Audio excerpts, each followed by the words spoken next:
Merci et merci surtout au comité organisateur pour l'invitation. Alors, je déclare évidemment que comme je suis avec mes petites mains, je n'ai pas beaucoup de conflits d'intérêts. Donc voilà, on va passer directement au vif du sujet. Donc, lorsqu'on parle de technique de désencombrement, le but est évidemment d'essayer d'évacuer ces sécrétions pulmonaires le plus rapidement possible et le mieux possible. Et donc, pour cela, on a différentes techniques ou possibilités dont nous allons pouvoir bénéficier. On va d'une part utiliser des techniques qui visent à augmenter le volume inspiratoire, augmenter le débit expiratoire, et donc là on aura toutes les techniques en rapport avec la toux, et donc on va essentiellement se situer de ce côté-ci, puisque là on aura plus les techniques instrumentales dont je ne parlerai pas trop. Alors, ah non, c'est là. En ce qui concerne, puisque je vais évoquer à la fois les patients intubés et non intubés, puisque en réanimation, on a les deux sortes de patients. Alors, chez ces patients qui n'ont pas de tube, on a assez facile, puisque là, on intervient uniquement avec des techniques qui vont viser à augmenter le volume inspiratoire et augmenter le débit expiratoire, et donc toutes les manœuvres de toux, de Fing, et essayer d'avoir au plus possible la participation active des patients. On utilisera les aspirations nasotrachéales ou orotrachéales en dernier ressort, quand vraiment on considérera que la toux est inefficace et que donc il faut aider le patient au désencombrement, et en tenant toujours bien à l'esprit tous les risques que cela peut comporter. Alors, dans ces recommandations-là, on était dans un niveau B. Juste pour rappel, quand on parle des recommandations dans les revues systématiques, on parle de niveau B quand on a des études randomisées contrôlées, mais avec un relativement petit échantillonnage de patients. Alors, qu'est-ce qu'on fait, par exemple, réellement dans les unités de soins intensifs? Ici, on a une étude toute récente. Il faut savoir que les Australiens et les Néo-Zélandais, ils sont assez productifs. Donc ici, on a une étude qui s'est passée sur 2 jours. On a regardé ce qu'on faisait chez les patients de soins intensifs dans 47 unités. Et on voit que sur 680 patients, il y en avait 230 qui étaient intubés ventilés. Et que sur ces 230 patients, il n'y en avait qu'un tiers qui ont, je dirais, bénéficier d'un traitement de kiné respiratoire qui consistait essentiellement, comme vous le voyez ici, en des vibrations manuelles. Voilà, c'est ce qu'on fait en Australie. Quelques patients avaient quand même des hyperinflations manuelles. Hier soir, on a parlé de ventilation, d'hyperinflation par le ventilateur ou au niveau d'un ballon. Donc, vous voyez qu'ici, la proportion des hyperinflations manuelles est beaucoup plus importante que celle appliquée par le ventilateur. Il y en a encore qui font des percussions manuelles, et il y en a pas mal où on ne sait pas très bien ce qu'ils faisaient, ou encore des techniques différentes. Pas mal de kinés utilisaient évidemment la posture en combinaison. Alors, pour les patients intubés, qu'est-ce qu'on recommande au niveau international? On est essentiellement dans la littérature anglaise, où là, comme vous le voyez, on fait énormément d'hyperinflation manuelle, effectivement. Et il faut quand même bien garder à l'esprit que ces hyperinflations manuelles doivent aussi être utilisées avec précaution. On a vu hier soir qu'il ne fallait pas dépasser les 40 cm d'eau. Il faut faire attention aux répercussions que ça a au niveau hémodynamique, au niveau du trouble du rythme, au niveau de la pression veineuse centrale, au niveau de la pression, bien sûr, avec les risques de barotraumatisme. Et donc, il faut monitoriser cette pression quand on applique ces traitements. Mais c'est ce qui est le plus souvent appliqué. Je n'en parle pas plus que ça, parce que je ne sais jamais très bien si on applique ou non des vibrations ou une expiration appliquée avec nos mains dans le processus, puisque moi-même, j'utilise très très peu cette technique.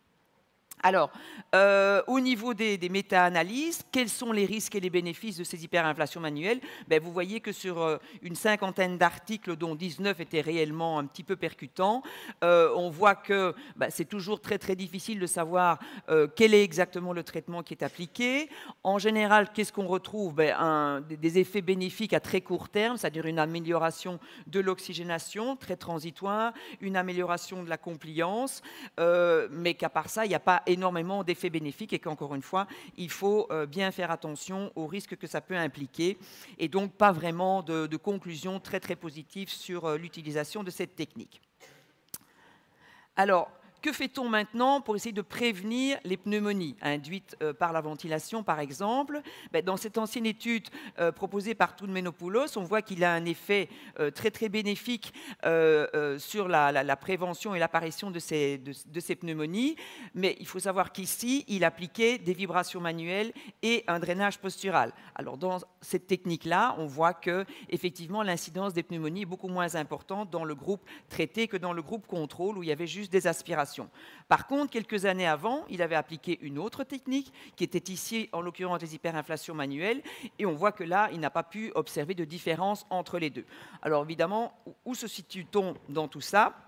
Eh bien, dans cette revue narrative, parce qu'il n'y a pas énormément d'études comme vous le voyez, on reprend donc les deux études de Toudmenopoulos qui sont ici au-dessus.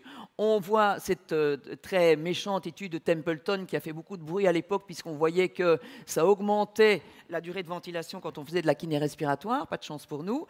Et trois autres études, une étude ici qui est un tout petit peu dans le même sens malheureusement, et l'étude de Patman, et enfin les études de Spapen qui sont une seule étude qui reprend trois types différents de traitements. Alors on voit aussi que dans les interventions de kiné respiratoire, il y a énormément de choses allant des hyperinflations manuelles, les vibrations expiratoires. On voit ici en bas qu'on utilise les percussions. On voit essentiellement le drainage qui intervient donc chaque fois. Et donc vous voyez une grande hétérogénéité au niveau du traitement et rien de très très significatif au niveau des résultats. Donc là aussi, en conclusion, OK, qu'on parvient sans doute à aspirer plus de sécrétion avec ces techniques, mais que les effets sont à très court terme. Les hyperinflations manuelles, il faut aussi savoir quand même qu'on doit déconnecter du ventilateur, sauf quand on utilise les hyperinflations par le respirateur, justement.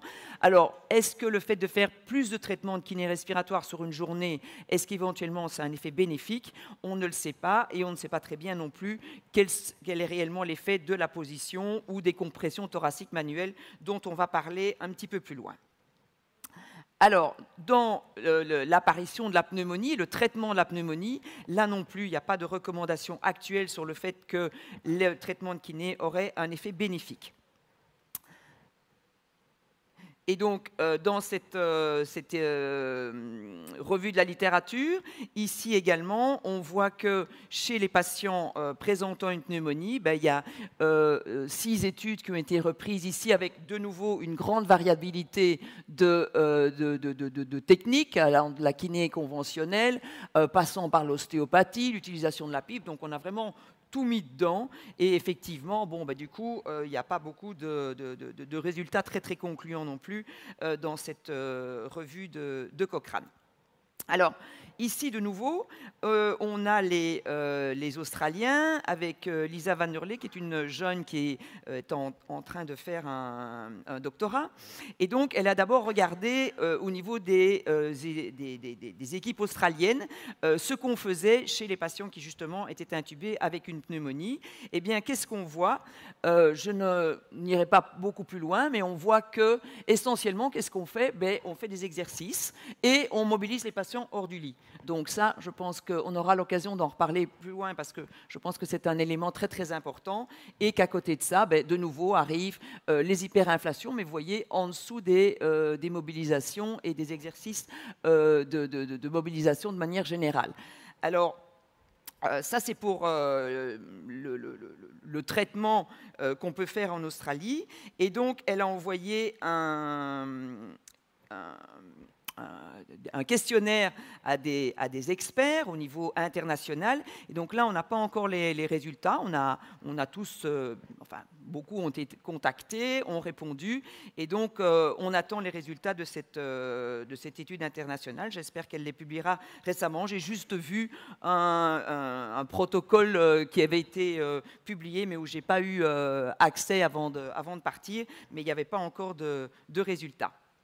Alors, justement, arrivons-en à ces études d'augmentation du flux expiratoire et de pratiques de compression au niveau thoracique qu'on applique quand même peut-être un peu plus dans les pays francophones. Et donc, dans cette étude-ci, faite par des Japonais, où justement ils regardaient la mobilisation des sécrétions et l'oxygénation chez des patients intubés ventilés avec une infection, on ne voit pas d'effet bénéfique sur la mobilisation des sécrétions, même pas, ni sur l'effet bénéfique que peut avoir un traitement de kinésithérapie appliqué chez ces patients intubés ventilés. Alors, on a la possibilité peut-être de jouer un petit peu avec le réglage du respirateur quand on fait nos traitements de kiné respiratoire. Et dans cette première étude ici au-dessus, où on faisait juste que changer les réglages du respirateur en modifiant le rapport I sur E, on passait de 0,25 à 0,75, donc avec un temps expiratoire qui peut varier. Et donc, on voyait à ce moment-là que simplement sans application de traitement de kiné respiratoire, on était à même d'améliorer la clairance mucociliaire et donc on mobilisait plus de sécrétions en diminuant le temps expiratoire et donc en augmentant le débit expiratoire. Bon, le problème, c'est qu'à contrario, on augmentait la pipe intrinsèque. Donc voilà, il faut savoir un petit peu ce qu'on veut.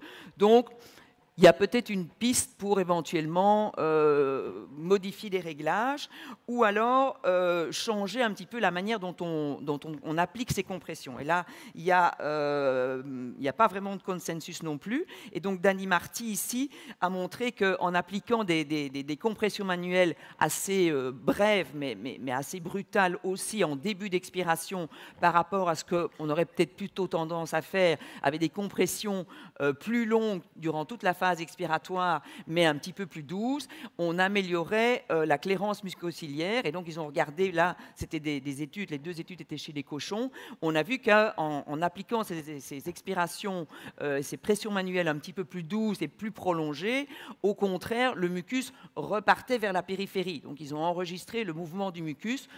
Ça semble un petit peu étonnant quand même, mais c'est en tout cas leur résultat. Et donc, voilà, ça pose un petit peu question, et ça pose d'autant plus question, notamment à l'équipe de Bordeaux avec Anne Freinet, qui, à peu près au même moment, avait ces résultats qui étaient prêts à être publiés, après une autre étude de Gonçalves qui montrait également que ces pressions manuelles externes, un tout petit peu, enfin beaucoup plus rapides même, amélioraient donc la clairance mucociliaire, ce qui n'était pas le cas dans son étude, puisqu'elle montre que justement en appliquant des pressions plus douces, elle aspirait plus dans le groupe qui était avec un traitement kiné que dans le groupe contrôle où il y avait juste une aspiration, et qu'en même temps on voyait une amélioration transitoire, en tout cas de la compliance par diminution de la pression de plateau ici, et également une diminution de la pression de crête. Alors, on peut éventuellement aussi utiliser des compressions abdominales, et ça, on le voit ici, que l'on fasse des compressions au niveau thoracique, au niveau abdominal, on mobilise finalement un volume courant qui est très très comparable. Donc, c'est éventuellement aussi une opportunité d'appliquer ces compressions, pas uniquement au niveau thoracique, mais abdominal, en tout cas chez des patients qui ont une compliance abdominale correcte et pas chez un cirrhotique à qui il faut retirer 15 litres d'acide. Alors, autre chose dont on parle quand même beaucoup, c'est la position, parce que ça intervient dans énormément de cas. On a le demi-assis et on a le latéral. On sait que le patient qui est régulièrement positionné sur le dos, ça implique une détérioration de l'état respiratoire avec diminution des volumes, augmentation des sécrétions, apparition d'atélectasie, d'infections, etc. Donc, on sait bien que la position demi-assis est une des stratégies pour justement essayer d'éviter l'apparition des pneumonies nosocomiales parce que le reflux est moins important. Et donc, c'est une des conclusions de cette méta-analyse de Cochrane, c'est qu'on recommande toujours d'essayer d'avoir une position semi-assise, au moins à 30 degrés, ce qui n'est pas toujours facile quand on voit les études de faisabilité de cette position-là. J'en ai presque terminé avec le décubitus latéral, où on sait que la kiné, c'est le traitement de choix pour la télectasie, qu'on peut faire sûrement aussi bien qu'une fibroscopie. Et donc, là aussi, je vais passer directement plus loin, ça intervient dans les recommandations où on recommande de mettre le patient, évidemment, avec le poumon malade en haut, de traiter la télectasie. Bon, ici, évidemment, on est de nouveau à la fois chez les patients intubés et non intubés. Chez les patients non intubés, eh bien, on a recours aux augmentations de flux et aux augmentations de volume. Chez les patients intubés, encore une fois, on est dans la littérature internationale. Et donc là, on en revient toujours à ces hyperinflations manuelles qui sont surtout pas pratiquées chez les anglo-saxons, en tout cas, je le pense. Et donc, en conclusion, chez les patients intubés ventilés, on aura, d'après toutes les recommandations, l'utilisation des hyperinflations manuelles avec toutes les précautions d'usage par rapport aux troubles que ça peut entraîner si on ne monitorise pas la pression d'insufflation. Les augmentations de flux expiratoire avec compression thoracique ou abdominale, je pense qu'elles sont vraiment de bonnes techniques. Maintenant, savoir s'il faut les appliquer de manière précoce et beaucoup plus hard, ou bien de manière plus prolongée et plus douce, ça reste quand même un bon sujet de controverse. Chez les patients non intubés, c'est plus facile. On augmente les volumes, ou en tout cas, on sollicite le patient à augmenter les volumes, à augmenter le débit expiratoire et donc à essayer de tousser le plus efficacement possible avec notre aide si besoin. Le traitement des atélectasies, c'est la kiné respiratoire qui est tout à fait indiquée. Et en ce qui concerne les patients présentant des pneumonies, là, il n'y a pas encore de consensus de savoir s'il faut ou non utiliser des traitements de kiné. En tout cas, je pense quand même que chez les patients qui sont sécrétants, les patients avec des pneumonies en tout début où il n'y a pas de sécrétion, c'est vrai que c'est peut-être plus sujet à réflexion, tandis que je pense quand même qu'avec les patients qui sécrètent, je pense que la kiné est tout indiquée. Voilà, je vous remercie pour votre attention.